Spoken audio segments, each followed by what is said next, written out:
Welcome back to The Grind. In this video, we are going to talk about probably the most highly requested video that I have been requested to make, and that is an updated base building guide with the addition of the howitzer and the Dracul pylon. And I'll probably have to continue making updated videos if they continue to put out new towers, but we will definitely do what we can to make that happen. We're going to start off at square one. So when you first get into the game, you want to stick with 5 towers. And the 5 towers I recommend are shown here: the storm tower, the archer tower, the cannon tower, and then a blue and red mage. Of course, you will also have your farms and mills that you will keep leveling up as you go as well. And at a certain point, you will get to a point where you cannot continue to level these 5 towers because you're not high enough level to continue to level them up. You always want to check if you cannot level up the tower. You always want to go to your builder hut and make sure your builder hut is at max level as well. If you go to upgrade it and it says you need to reach a different level, so for me, I can't upgrade it until I'm level 465. That is your sign to start building another tower, because you do not want to simply build a bunch of towers to get your player level up if you can still level up the towers that are currently on your base. You will have a much stronger base if you have 5 maxed out towers for your level than if you have 10 lower level towers for your level. And that's just how the game works. If you have 10 level 40 towers, many dragons will be able to run through your base, much more so than if you had 5 level 50 towers, for example. Now, that holds true, at least from my experience, with a few limited exceptions, but the vast majority of your time in the game should be spent building up the smaller number of towers to as high level as possible. Now, these are the 5 towers that most players that you will start out with, because you can't build all the other fancy towers. At around level 40 to 45, I believe, you get the addition of turrets. And shortly after that, you get the addition of flaks. Now, at that point, and even at this point, you can keep the towers on this island and move them. You can decide however you feel. The setup with the farms and mills at the back is better for higher level players who have Atlas, because then they have to run through the whole base to get those high value percent targets, because the farms and mills give a large percent to destruction of the base. And if you do not play an Atlas, you can actually swap these 5 towers and move the attack towers to the back part, so it forces the players to attack the farms and mills right away, and it gives you more time for your offensive towers to shoot and take them down. Now, these 5 towers are useful. Obviously, the shield tower is very important. A blue and red mage are essential because you want to knock out spells of certain dragons that if you don't have them, then your base can just be completely run over. A lot of players will get rid of the blue mage and put an ice flak instead. I tend to prefer the blue mage staying there. And then the cannon tower is great because it can break shields, and the archer tower attacks very fast and deals a significant amount of damage at that level. Once you get up to a higher level and you start to build the perch, a lot of people like to move to this island because then you can get your perch to deal a significant amount of damage as well. And the perch not only can deal damage, but depending on what type of dragon you put on it, it can give you benefits. I tend to like warriors because it gives added HP, and if you put a mythic warrior on the perch, then you can get a random shielding effect on the tower to give them even more HP, so it's a lot harder to destroy that tower, and it is at random. Now, the setup of putting them on this, really the main benefit is that you can put kind of more runes in for those specific towers. If you aren't focusing on runes, you still have those slots, and so you can put them, you can keep your towers back here if you want your base to be as compact as possible, because then again, for Atlas, they have to fly all the way over to this island before they start damaging your towers.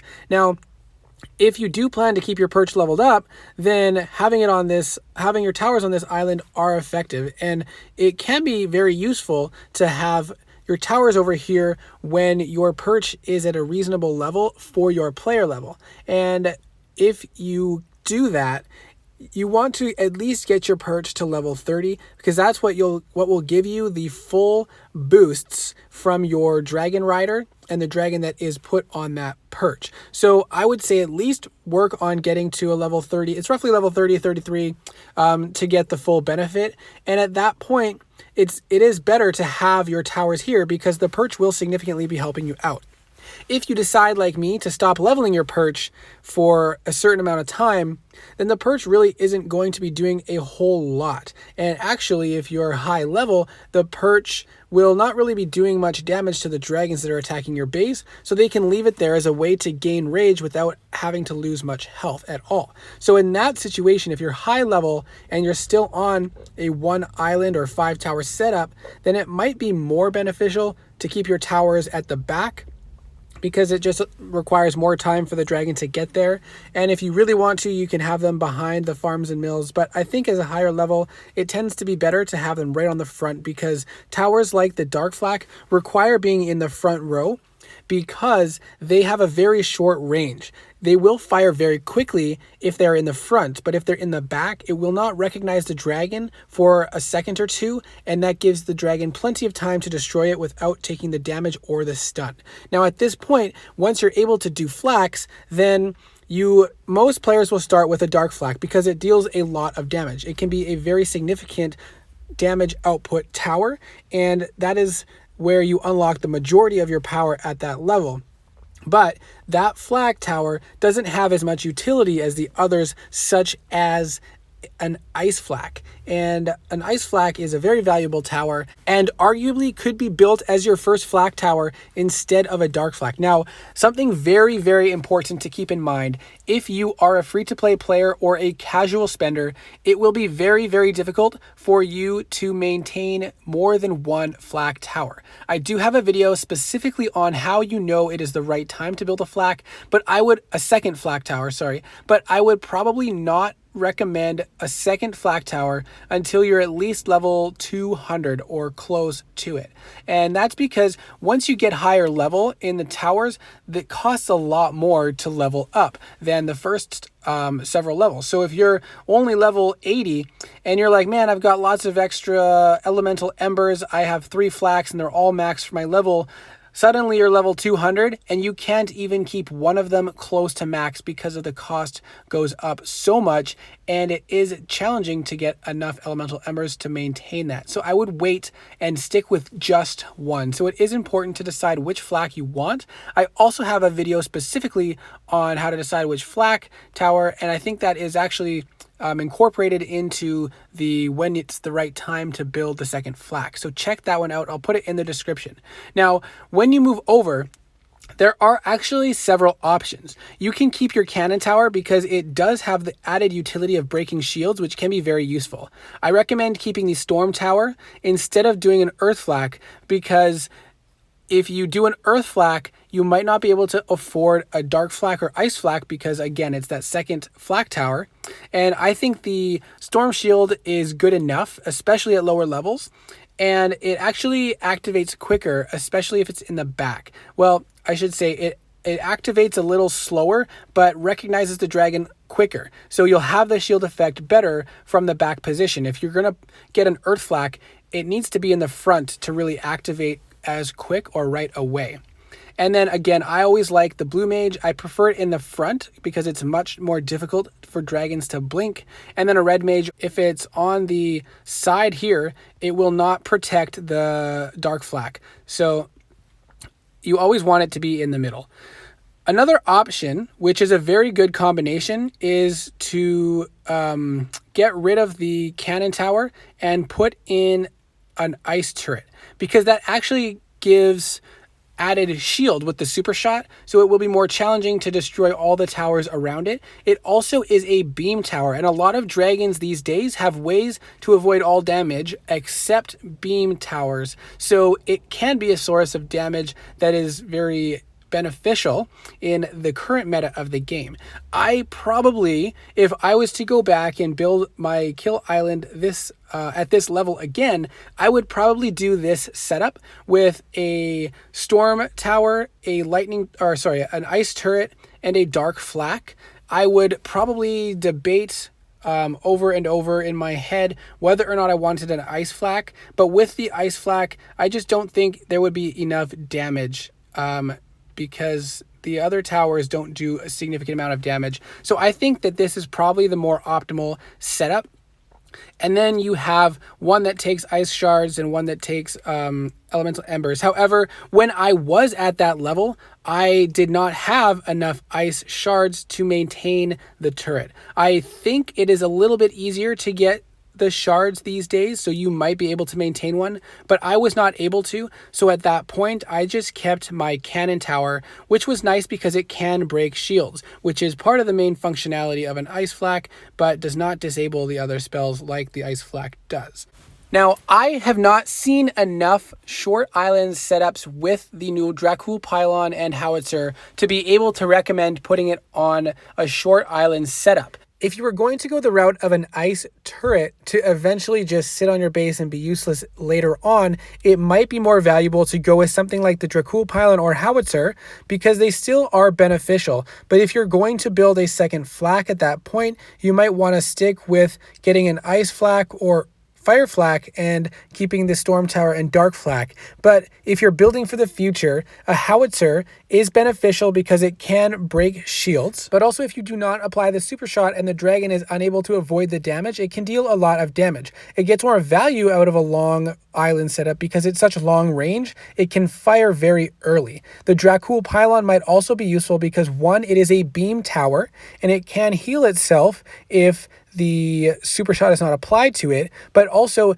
it allows the towers like the dark flak to deal even more damage if you apply the super shot. So it might actually be pretty useful on the back there, especially instead of building a tower like an ice turret that will eventually be wasted on your base. But because of the difficulty in acquiring the currency to maintain it leveled up, it would really depend on your current situation, how many of those electrum bars you have accumulated and what level you are, because you want to make sure all your main towers are at max for your level. And to me, the howitzer and the Dracul pylon don't give as much benefit on a short island setup than they do on a long island setup. And when you decide to go to a long island is much debated among people. And I personally moved a little bit earlier than most people may have recommended, but that's because of the utility with having some extra towers that are not even at max level actually weighed a little bit more in my favor. And we'll talk about that in a little bit.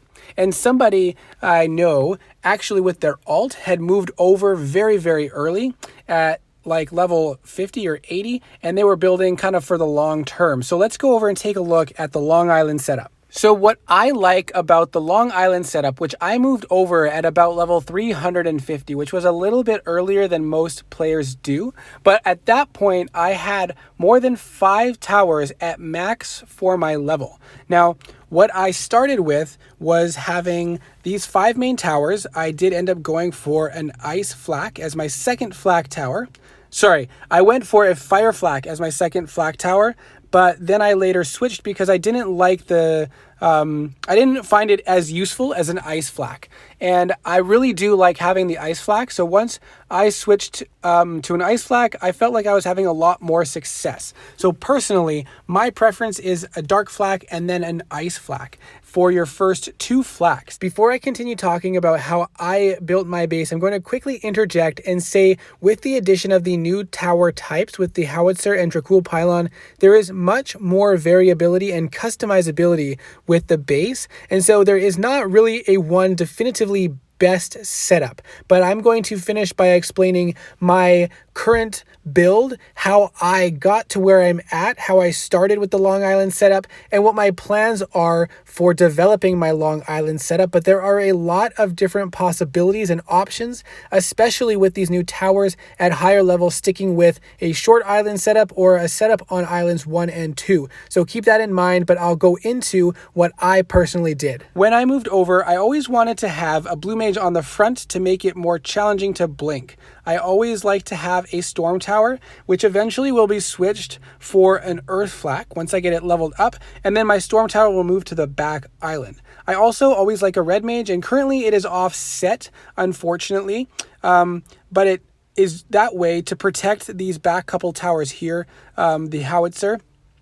And I sacrifice the dark flak, which most people target first anyways, and most dragons have a white spell to do that. Now, the other thing to take note is when I first moved over here, I had 3 lightning towers, but only one of them has to be max for its level because the other 2 are simply to boost the super shot damage. And then I had a couple extra mages as well as another storm tower at the back, and all of those didn't need to be as high level to be useful in the back. They were really useful to protect the few towers that were in the front part of this island, as well as the lightning tower on the back of this island. And then when the howitzer came out, it was a great time because I needed to build another tower as well. And the same story with the Dracul pylon. And to me, those are great towers to have on the back island. So if you're at the point where you need to build a 6th tower for your level, I would recommend considering moving over to the Long Island setup, because with a 6th tower, if it is max for your level, keep that in mind, you get the added utility, which can be significant. And it's probably more beneficial once you get to the point of having 7, because you can have, for example, the howitzer at max and the lightning tower at max. And if you don't have the extra tower, the Dracul pylon, you can just keep it as a storm tower there and have it on the front, and it will activate early enough to protect these towers as well once the first storm tower is destroyed. The lightning is great because it's long range, so you want it in the back anyways, and all you need is level 1 lightning turrets to fill the couple extra slots that you have, and that will boost the super shot damage of the first one. So that does a lot of benefit without having to have those towers maxed. I really like this setup currently with, and this is with 2 flaks. Keep in mind, things will change once I'm required to build another tower. But this is, I'll explain what I've been doing for about level 350 to now. And so I said I always want the blue mage up front. I always want a storm or shielding tower. If it's an earth flak, my requirement is I want it in the front or middle, because I want it to activate immediately and not delayed as it would if it was in the back here. I like the ice flak in the back because if you have a dragon that tries to blink the blue mage, as soon as it comes out of that cloak, the second shot of the ice flak will be the super shot and it will disable it if they are successful at blinking the blue mage. And then you need the dark flak in front because otherwise it will have such a delayed firing it will not be useful. So that's why I have it set up this way. And then the back island, I really like how it's set up because the lightning tower is such long range that it actually hits immediately after the ice flak super shot hits. And at the same time, the howitzer regular shot. I don't super shot my howitzer because I don't want it to break a shield. I want it to deal a ton of damage. And if you super shot it, it does not deal very much damage. And so the crystal howitzer shot hits at the same time as the lightning tower, which is also right after the ice flak super shot disables the dragon's spells. So they would have no shields active and they can't cloak it. And then once I got around to needing the extra tower, the pylon, I also put it here, and I'm going to test things out a little bit in the future to see if it has to be there or not. But with my testing in this location, it super shot hits the dragon immediately before the crystal howitzer and lightning tower hit, which means those shots deal even more damage, which has been very useful for me taking out dragons that are above my tier, because not only does the crystal howitzer and lightning tower deal a ton of damage, but with the addition of the Dracul Pylon's bonus damage dealt to dragons, it can really pack a heavy punch. Now, when I need to put another tower on my base, I am probably going to do an earth flak next, and I'm going to put it where the storm tower is. The storm tower will go onto this back island somewhere, and at that point I have to get rid of one of the lightning towers, which makes me question if the lightning tower is going to be as valuable. So I will probably remove my lightning towers and keep the Dracul Pylon and storm or crystal howitzer tower where they are. Add this storm tower probably to the middle of this island, and then put on red mage in this corner, and potentially my underleveled, where is it? My underleveled fire flak there, just for a little bit of extra damage until I need yet another tower, and then it will be the ice flak. Now, I may leave the fire flak off and just put a low level ice flak in the back there, because the utility of the disable is present at level 1. Yes, if they attack it once, it will die, but if they don't focus on it because it's low level and it gets off a super shot, it might disable their spells when the dragon is only over the storm tower and allow the towers to continue dealing more damage and prevent the dragon from destroying them. So the added utility of those slots, even at low level, from several towers is beneficial, which is what makes the Long Island setup a little bit more advantageous, especially with today's meta of dragons. The vast majority of dragons are nearly impossible to stop with a short island setup unless your towers are much higher level than the tier of dragon that would be appropriate for it. Because of course, if the dragon doesn't have the firepower to destroy the towers, then you can't defeat the base. But at roughly equal tier, or even 1 to 2 tiers above, most dragons, especially hunters, their spells will one-shot towers 1 or 2 tiers above their dragon tier, which means that you can very quickly and easily destroy 3 to 5 towers on a front island, and even taking out 2 to 3 of the main towers on a small island leaves it impossible to defeat the dragon, and then the dragon can take its time to kill the remainder towers, or it just gets by and leaves 1 or 2 towers and the follow-up dragon has no trouble. But with the added utility of a couple extra towers on the back island, even if they are under-leveled, does make it much more challenging for dragons to get by the first 5 towers, which should stay maxed for your level. Now, it's still very important to focus on your top 5 to 6 towers and keep them all at max for your level, even once you move over to the Long Island setup. You don't want to keep all the towers equal if it means that they're going to be 5 to 10 levels under level, because your base will be much weaker.